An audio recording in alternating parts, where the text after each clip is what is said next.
আসসালামুআলাইকুম viewers, কেমন আছেন সবাই? আশা করি সবাই ভালো আছেন। Welcome to my channel, welcome to my another blog. Thanks for coming.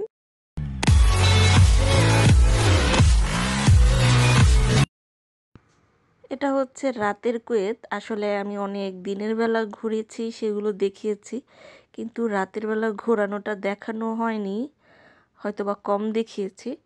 তো রাতের বেলা যখন বের হচ্ছিলাম তখন একটু শ্যুট করেছি।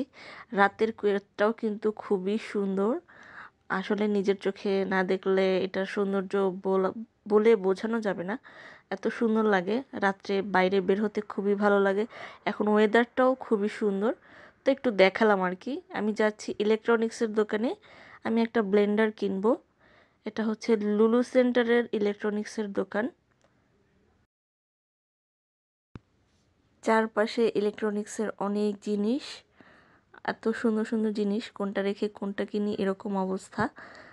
এত ভালো লাগে, তো দেখতেও কিন্তু ভালো লাগে, শান্তি লাগে। আমার কাছে ঘুরতেও ভালো লাগে। আপনাদের কাছে কেমন লাগে জানাবেন।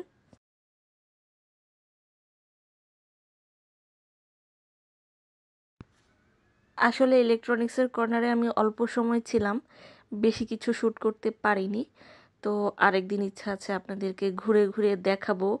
যদি জিনিসপত্রের দাম দেখতে চান তো সেটাও দেখাবো, আর ভালো লাগবে জেনে। আগে তো আরও অনেক কিছুই ছিল, তো ফ্রান্সের অনেক কিছুই সরিয়ে ফেলা হয়েছে, যেটা আপনারা হয়তো বা অনেকেই শুনেছেন। আর কিছু কিছু প্রোডাক্ট এখনও আছে, আমি দেখলাম, তো বেশিরভাগই সরিয়ে ফেলা হয়েছে। আমি একটা ব্লেন্ডার নিব, তো ব্লেন্ডারের সাইডেই চলে আসছি, বেশি সময় নষ্ট করি নাই। কোনটা নিব ভাবতে ভাবতে আবার সময় চলে যাবে। তো আমি এখানে যেহেতু বেশি সময় নষ্ট করি নাই, হঠাৎ করে যেটা সামনে পড়ছে সেটাই নিলাম। আর আমি আজকে ব্লেন্ডারও দেখাবো, আর ব্লেন্ডার নিয়ে আমার যে কাহিনী সেগুলো আপনাদের সাথে শেয়ার করব। অনেক কষ্ট করে ব্লগ বানাতে হয়, আশা করছি সবাই পুরো ব্লগটা দেখবেন। আপনারা দেখলেই একটা ভিডিও বানানোর সার্থকতা। এখন বলছি, যারা আমার চ্যানেলে নতুন, এখনও চ্যানেলটিকে সাবস্ক্রাইব করেননি, কুয়েত সম্পর্কে জানতে, কুয়েতের লাইফস্টাইল দেখতে, বাংলাদেশিরা কি করে বা কি সামনের দিকে আরও তুলে ধরবো, অবশ্যই চ্যানেলটাকে সাবস্ক্রাইব করে দিবেন।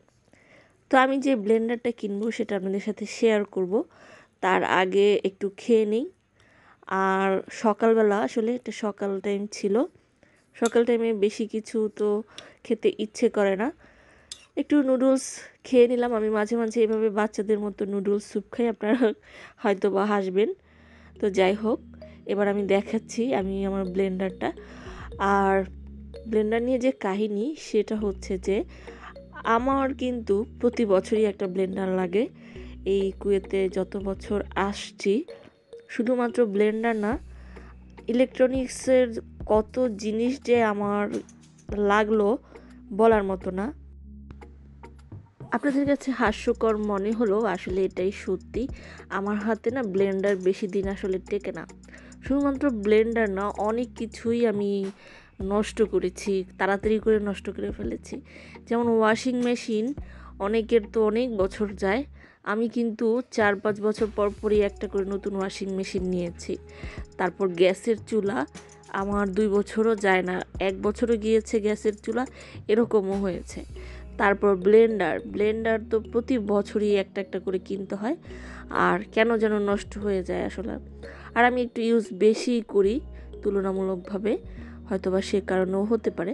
তো আমার ব্লেন্ডারটা আমি আনবক্সিং করছি আর একটু শ্যুট করলাম, কেন কি যে দেখি কেমন লাগে আপনাদের কাছে। হয়তোবা অনেকেই অনেক কিছু আনবক্সিং করে দেখান, আর আমরা বড় হয়েছি ঠিকই, কিন্তু এই কার্টুন খুলতে, প্যাকেট খুলতে কিন্তু খুবই এনজয় করি, তাই না? আর সেটা যদি ফোন হয়, নতুন ফোন বা এই ধরনের কিছু, খুব ভালো লাগে। তো কার্টুনের ওপেন করতে অনেক পছন্দ। আমি একটু ওপেন করছিলাম আর আমার খুশিটা আপনাদের সাথে শেয়ার করছি। আর এই তো আমার ব্লেন্ডারটা। এবার আমি যে ব্লেন্ডারটা নিয়েছি, খুবই ছোট একটা ব্লেন্ডার নিয়েছি, 1 লিটারের মতো, বেশি কি বড় নিই নেই। এই মাত্র একটা জার ছিল, সাথে মাত্র 2 পিস। আর এর আগে বললাম না প্রতি বছরই ব্লেন্ডার নেওয়া হয়, কয়েক রকমের ব্লেন্ডার আমার ট্রাই করা শেষ। স্টিলের ব্লেন্ডার, তারপর 4 পিস 5 পিস সব ধরনের ব্লেন্ডার আমি কেনা হয়েছে, ট্রাই করছি। তো এখন আর কোনো নেই, জাস্ট কাজ হলেই হলো এরকম একটা ব্লেন্ডার নিছি আর কি। তো আমার কাছে মনে হচ্ছে এই ব্লেন্ডারটাও ভালোই হবে, 1 বছর হয়তো বা ভালোই যাবে ইনশাল্লাহ। আসলে ব্লেন্ডারে হয় কি, মেশিনটাই যদি একটু খারাপ হয় তবে জারগুলো আর কোনো কাজেই লাগে না। এর আগে যেই ব্লেন্ডারটা নিয়েছিলাম সেই ব্লেন্ডারটা মার্কেটে লোকটা এই জারগুলো নিচে ফ্লোরে জোরে বাড়ি দিয়ে দেখিয়ে দিয়েছিল যে এটা পড়লে কখনো ভাঙবে না, কিন্তু মেশিনটার গ্যারান্টি দিতে পারছি না, হয়তো বা ভাঙতেও পারে, এরকম করে দেখিয়েছিল। সেটাও মশালা দিলে আমি নষ্ট করছি। তো এসব বলে আর কি হবে আসলে। আবার হেয়ার ড্রায়ার মেশিন যে, ওগুলো আমার লাগে, বিশেষ করে এই তো এখন শীত ঠান্ডা চলে আসছে, সকালে বিকালে 3বার 4বার লাগে, কেন কি বাচ্চারা আছে, ওদের চুলও আমি হেয়ার ড্রায়ার দিয়ে শুকিয়ে ফেলি। এভাবে আমার প্রতি বছর শীতেই দেখা যায় একটা করে হেয়ার ড্রায়ার নষ্ট হয়ে যায়। আবার এই তো বললাম ইলেকট্রনিক্সের জিনিস যে আমি কত নষ্ট করেছি, নষ্ট করি না আসলে, নষ্ট হয়ে যায়। আমি কি নষ্ট করি? আমি তো নষ্ট করি না। আর এই নষ্ট করা নিয়ে আমি বেশ হ্যাপি, আমার কাছে বলতেও ভালোই লাগে যে হ্যাঁ আমি নষ্ট করতে পারি। আপনারা কে কে আছেন আমার দলে, এরকম নষ্টের দলে, অবশ্যই কমেন্টস করে জানাবেন। তো আমি একটু ট্রাই করছিলাম ব্লেন্ডারে কেমন কাজ হয়, দেখলাম যে হ্যাঁ খুবই ভালো কাজ হয়েছে। ইভেন আমার আগে যে ব্লেন্ডারটা ছিল সেটার তুলনায় এটা ভালো কাজ করেছে, খুবই ফাটাফাটি কাজ করেছে, অল্প সময়ে ভালো ব্লেন্ড করেছে। আর দেখা যাক এটা কয়দিন যায় ইনশাল্লাহ, আপনাদেরকে তো অবশ্যই বলবো। এই ছিল আমার ব্লেন্ডার নিয়ে কাহিনী। আর আনবক্সিং করলাম, অনেক কিছু বলে ফেললাম, এর মধ্যে যদি কোনো ভুল ত্রুটি হয়ে থাকে অবশ্যই ক্ষমা সুন্দর দৃষ্টিতে দেখবেন।